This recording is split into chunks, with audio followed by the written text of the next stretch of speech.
안녕하세요, IT라디오입니다. 휴대폰을 구매하러 갔을 때 대부분 요금제 3개월, 4개월, 6개월 유지해달라고 많이들 들어보셨을 겁니다. 내가 원하는 요금제보다 왜 이렇게 높은 요금제들을 요구하는지 이해가 안 되시는 분들도 계실 테고, 조건 맞춰 지원금을 받더라도 이득일까 손해일까 생각하시는 분들이 많으실 텐데요. 이에 대해서 자세히 알려드리겠습니다. 바로 보러 가시죠.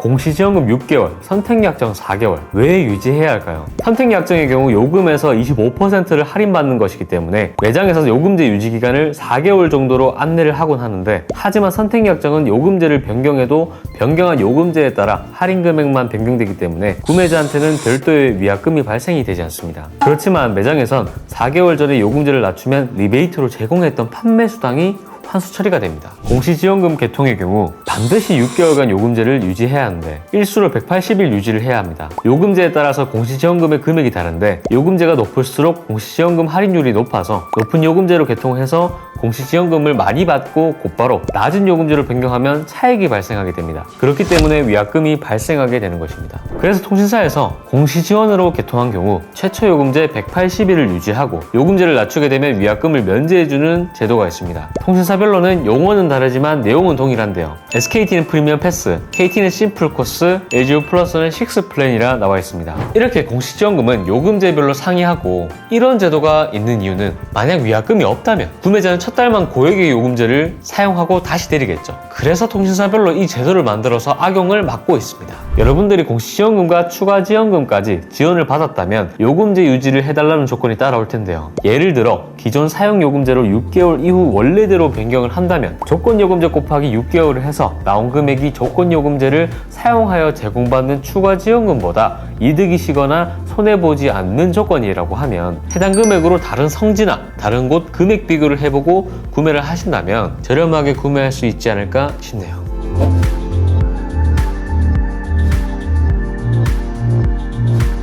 휴대폰 매장에서 왜 요금제를 3개월에서 4개월을 유지해달라고 할까요? 이유는 리베이트 때문입니다. 높은 요금제를 유치시켜 판매를 진행하게 되면 그만큼 높은 판매 장려금이 발생합니다. 그래서 구매자에게 리베이트, 즉 추가지원금을 제공해줄 수 있기 때문이죠. 통신사별로 다르지만 그 리베이트 요금제 유지기간이 평균 3개월이었는데 보통 선택약정은 4개월 유지, 공시지원금은 위약금이 발생되지 않는 6개월 동안 유지하게 됩니다. 만약 판매자가 판매 후에 지급받는 리베이트를 구매자에게 더 지원을 해준다고 하면 4개월에서 6개월을 유지해주는 게 좋겠죠. 낮은 요금제는 판매 장려금이 거의 나오지 않기 때문에 조건 요금제를 4개월을 유지하고 할인이 많이 된다면 오히려 최적의 조건이지 않을까 싶습니다. 좀 전에도 말씀은 드렸지만 아무런 지원은 없는데 요금제만 유지해달라? 이런 매장은 바로 걸으시는 게 좋을 것 같습니다.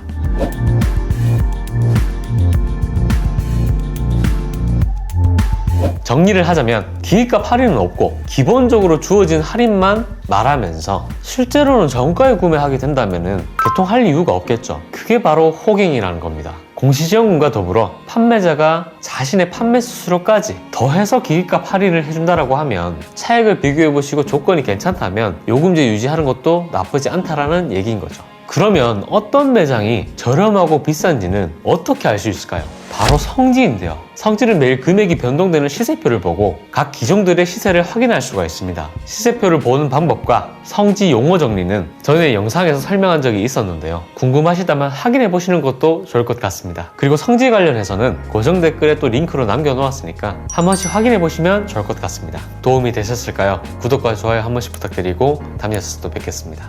감사합니다.